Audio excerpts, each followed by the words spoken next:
ఈడ వరంగల్ కాడ మేము మైదానంలో తిరుగుతున్నాం పొద్దుటి పూటనే తిరుగుతూ ఉంటే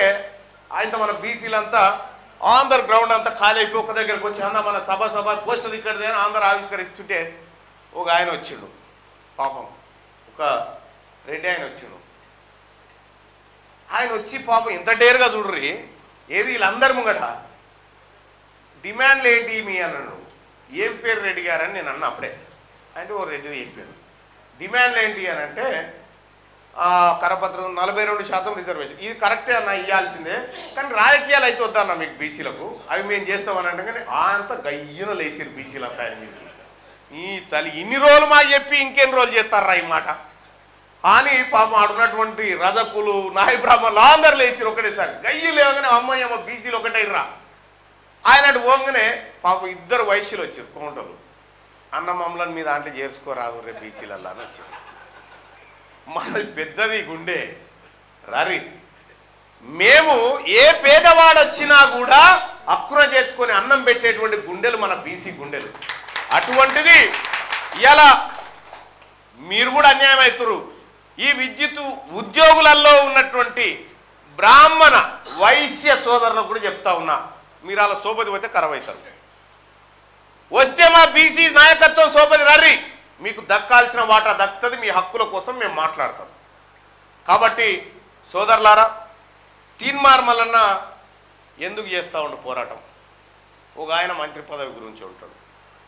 నేను తాజ్ కృష్ణాలో ఇక తట్టడంత మంది నిలబెట్టి వద్దురా ఇంట్లో పీనిగల మంత్రి పదవి నాకు వద్దురా బాయ్ అని చెప్పి ముఖం ముంగట చెప్పి వచ్చిన ఇక తీన్మార్ మల్లన్న మరి దేనికోసం పోరాటం అంటే ఒక్కటే నా సూత్రం మనిషికి ఒకటే జన్మ ఉంటుంది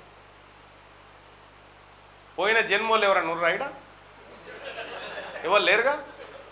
ఇవ్వలు ఎరక కాదన్నా మనకు తెలియదు ఉన్న ఒక్క జన్మలోనే ఈ ప్రజల కోసం ఏదైనా చేసే చచ్చిపోవాలి కానీ ఉత్తగా చచ్చిపోవడానికి వీల్లేదు అందుకోసం దిగిన నేను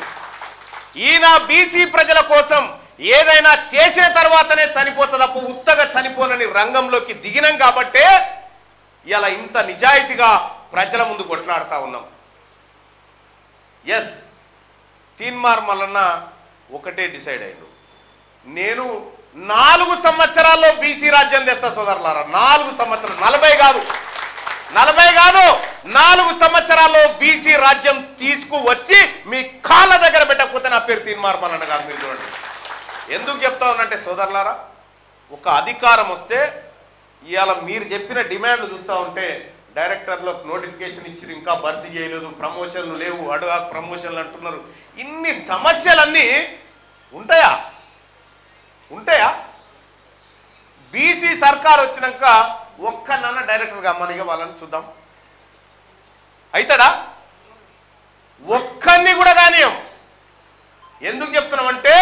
నా ఉద్యోగస్తులను నా సోదరులను రాసి రంపాన పెట్టి వాళ్ళని డైరెక్టర్ స్థాయికి పోకుండా అడ్డుకున్నటువంటి వ్యవస్థ పైన పోరాటం చేస్తా ఉన్నాం ఇవాళ అందుకోసమే సోదరులారా విద్యుత్ ఉద్యోగ సోదరులారా మీ అందరినీ నేను చేస్తున్నటువంటి రిక్వెస్ట్ ఒకటే మల్ల జన్మ లేదు గుర్తుపెట్టుకోండి మల్ల జన్మ లేదు